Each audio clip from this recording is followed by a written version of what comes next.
اعوذ باللہ من الشیطان الرجیم بسم اللہ الرحمن الرحیم۔ اب یہ جو بقیہ 3 رکوع ہیں 21ویں پارے میں آ رہے ہیں، یہ جیسا کہ میں نے عرض کیا اس میں 2 لڑیاں ہیں بٹی ہوئی۔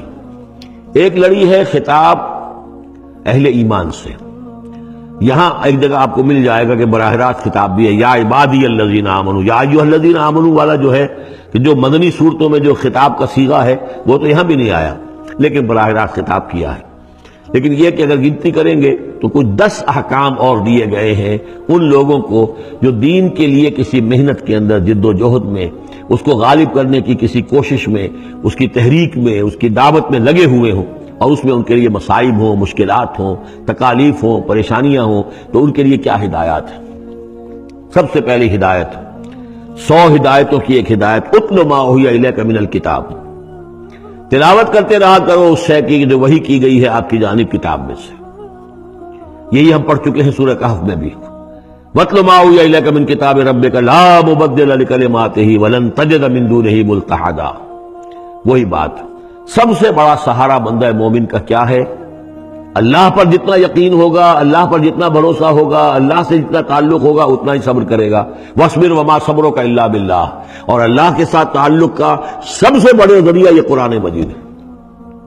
طرفوا بِأَيْدِيكُمْ وَطَرَفُوا بِيَدِ اللَّهِ، اس کا ایک سرا تمہارے ہاتھ میں ہے، ایک سرا اللہ کے ہاتھ میں ہے۔ القرآن حبل اللہ الممدود من السماء إلى الأرض، حضرت عبداللہ ابن مسعود کی روایت کردہ حدیث ہے، حضور نے فرمایا یہ اللہ کی رسی ہے، مضبوطی کے ساتھ تھام لو اس کو، یہ تنی ہوئی ہے زمین سے آسمان تک۔ تو واعتصموا بحبل اللہ جمیعا، تو اس کے لیے یہ کہ قرآن پڑھا کرو۔ اتل ما اوحی الیک من الکتاب واقم الصلاۃ، اور قرآن کے بعد نمبر 2 نماز قائم کرنا۔ یہ نماز جو ہے اقم الصلاۃ لذکری، یہ سورہ طٰہٰ میں ہم پڑھ آئے ہیں، حضرت موسیٰ کو پہلی وحی ہو رہی ہے، پہلی گفتگو ہو رہی ہے کوہ طور پر، اقم الصلاۃ لذکری ان الصلاۃ تنہی عن الفحشاء والمنکر، یقیناً یہ نماز روکتی ہے بے حیائی کے کاموں سے بھی اور برے کاموں سے بھی۔ ولا ذکر اللہ اکبر، اور جان لو اللہ کا ذکر سب سے بڑی شے ہے۔ یہاں ذکر کو علیحدہ نہ سمجھیں، یہی ذکر ہے۔ قرآن جو ہے الذکر ہے، ہم نے سورہ ہجر میں دیکھا الذکر، انا نحن نزلنا الذکر وانا لہ لحافظون، تو ذکر میں سب سے پہلے قرآن ہے۔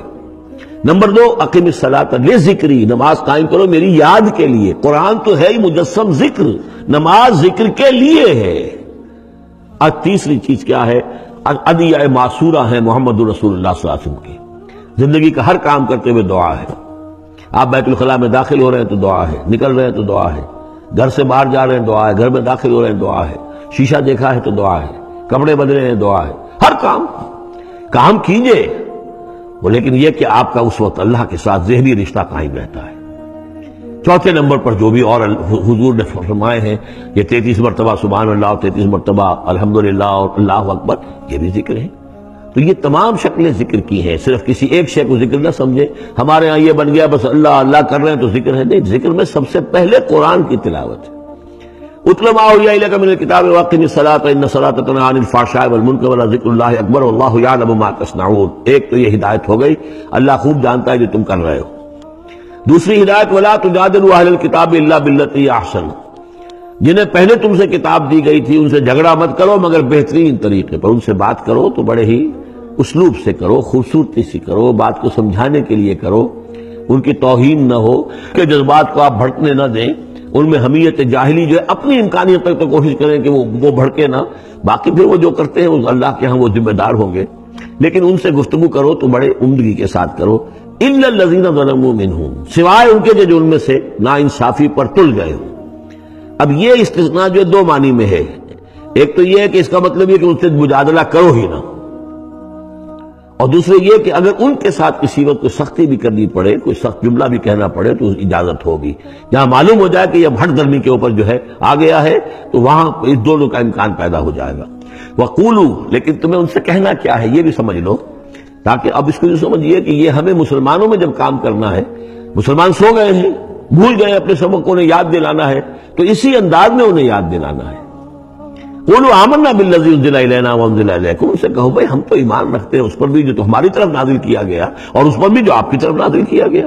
وَإِلَٰهُنَا وَإِلَٰهُكُمْ وَاحِدٌ، اور یہ تو نہیں ہے کہ ہمارا خدا کوئی اور ہے تمہارا خدا کوئی اور ہے، ہمارا الہ اور تمہارا الہ ایک ہی تو ہے، وَنَحْنُ لَهُ مُسْلِمُونَ، اور ہم تو اسی کے سامنے فرما بردارانہ اپنا سر جھکا چکے ہیں۔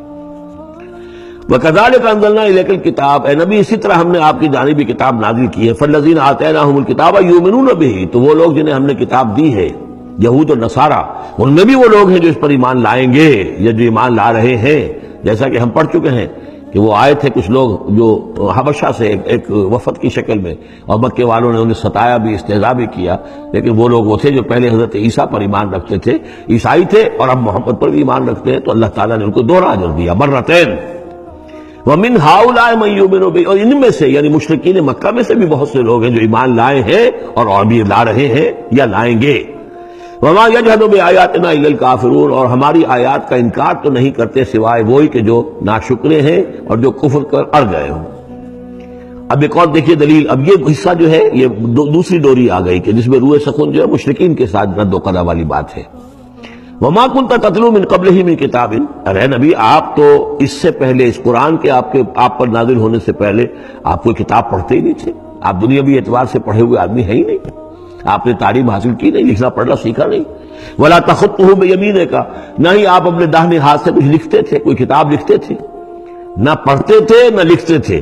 اِذًا لَارْتَابَ الْمُبْطِلُونَ، تو اس شکل میں تو ان کو جو اس کو باطل قرار دے رہے ہیں یہ لوگ جو جھوٹے کہہ رہے ہیں محمد کو، اس شکل میں تو پھر ان کے پاس کوئی کا کوئی شک کرنے کی گنجائش ہو جاتی کہ یہ بڑا لکھنے پڑھنے والے آدمی تھے، مشق کرتے کرتے بہت اچھی چیزیں بھی لکھنے لگے ہیں، اب ان کی زبان جو ہے مچ گئی ہے، قلم جو ہے وہ مچ گیا ہے، لہذا اب قرآن جیسی شے بھی تصنیف کر لی انہوں نے۔ اگر پہلے سے یہ عمل ہوتا، لیکن تم تو جانتے ہو کہ ہمارے اس نبی محمد نے صلی اللہ علیہ وسلم انہوں نے تو کبھی لکھنا پڑھنا سیکھا ہی نہیں۔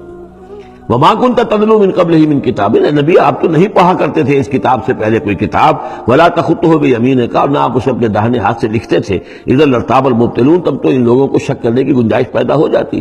بل هُوَ آیاتٌ بَيِّنَاتٌ فِي صُدُورِ الَّذِينَ أُوتُوا الْعِلْمَ، بلکہ یہ تو آیات بینات ہیں، بڑی روشن ان لوگوں کے سینوں میں جنہیں علم دیا گیا ہے، وہ جانتے ہیں سابقہ جو کتابوں والے ہیں۔ وَمَا يَجْحَدُ بِآيَاتِنَا إِلَّا الظَّالِمُونَ، اور ہماری آیات کا انکار نہیں کرتے مگر وہی جو ظالم ہیں۔ وَقَالُوا لَوْلَا أُنزِلَ عَلَيْهِ آیَاتٌ مِّن رَّبِّهِ، اور وہ کہتے ہیں کہ کیوں نہیں نازل کی جاتی ان کے اوپر کوئی نشانیاں ان کے رب کی طرف سے، وہی باتیں جو مستقل طور پر چلی آ رہی ہیں۔ قُلْ إِنَّمَا الْآيَاتُ مِنْ اللَّهِ، نبی کہہ دیجئے نشانیوں کا اختیار کل کا کل اللہ کے ہاتھ میں ہے۔ وَإِنَّمَا أَنَا نَذِيرٌ مُّبِينٌ، اور میں تو صرف واضح طور پر خبردار کر دینے والا ہوں۔ أَوَلَمْ يَكْفِهِمْ أَنَّا أَنزَلْنَا عَلَيْكَ الْكِتَابَ يُتْلَىٰ عَلَيْهِمْ، کیا ان لوگوں کے لیے یہ نشانی کافی نہیں ہے کہ اے محمد ہم نے آپ پر یہ کتاب نازل کر دی ہے جو ان کو پڑھ کر سنائی جا رہی ہے؟ کیا یہ قرآن معجزہ نہیں ہے؟ کتنی مرتبہ ان کو چیلنج کیا گیا اس قرآن جیسی ایک صورت بنا لاؤ، 10 صورتیں بنا لاؤ، کیا یہ معجزہ نہیں ہے؟ کیا یہ عاجز نہیں آ چکے ہیں؟ اولم یکفہم، تو کیا یہ نشانی ان کے لیے کافی نہیں؟ اگر تو حق کا طالب ہو، ہدایت کا طالب ہو، تو یہ نشانی بھی کافی ہے۔ اولم یکفہم انا انزلنا علیک الکتاب یتلی علیہم ان فی ذلک لرحمۃ وذکری لقوم یؤمنون، یقیناً اس میں رحمت ہے اور یاد دہانی ہے، تذکیر ہے ان لوگوں کے لیے کہ جو مانتے ہیں۔ قل کفی باللہ بینی و بین شہیدا بینکم شہیدا، کہہ دیجئے میرے اور تمہارے درمیان اللہ کافی ہے بطور گواہ، وہ جانتا ہے کہ اس نے مجھے رسول بنایا ہے، وہ جانتا ہے کہ قرآن اس نے مجھ پر نازل کیا ہے۔ یعلم ما فی السماوات والارض، وہ جانتا ہے جو کچھ کہ آسمانوں میں اور زمین میں ہے۔ والذین آمنوا بالباطل، اور وہ لوگ جو باطل پر ایمان رکھتے ہیں، وکفروا باللہ، اور اللہ کا کفر کرتے ہیں، اولئک هم الخاسرون، یقیناً وہی لوگ ہوں گے جو خسارے پانے والے ہیں۔ ویستعجلونک بالعذاب، یہ جلدی مچا رہے ہیں کہ لے آؤ عذاب۔ ولولا اجل مسمى، اور اگر پہلے سے ایک وقت معین طے نہ ہو چکا ہوتا، لجاءہم العذاب، تو پھر ان پر عذاب آ چکا ہوتا۔ ولیاتینہم بغتۃ، اور وہ ان پر آئے گا تو اچانک آئے گا، وہم لا یشعرون، اور انہیں پتہ بھی نہیں ہوگا۔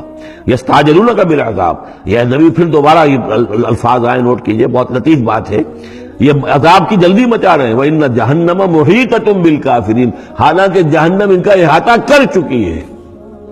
یہ ایسے ہی ہے کہ جیسے کسی شہر کے باہر دشمن آ چکا ہو اور اس نے محاصرہ کر لیا ہو، شہر والوں کو پتہ ہی نہ ہو، تو اس طریقے سے وہ چونکہ غیر مرئی ہے جہنم، نظر نہیں آ رہی، ورنہ حقیقت میں تو جہنم ان کا احاطہ کر چکی ہے۔ یوم یغشاہم العذاب، جس دن کے عذاب ان کو آ کر ڈھانپ لے گا، ان پر چھا جائے گا، من فوقہم ومن تحت ارجلہم، ان کے اوپر سے بھی اور ان کے نیچے سے بھی، ان کے قدموں کے نیچے سے بھی۔ ویقول ذوقوا ما کنتم تعملون، اور پھر کہا جائے گا چکھو اپنے کرتوتوں کا مزہ۔ صدق اللہ العظیم۔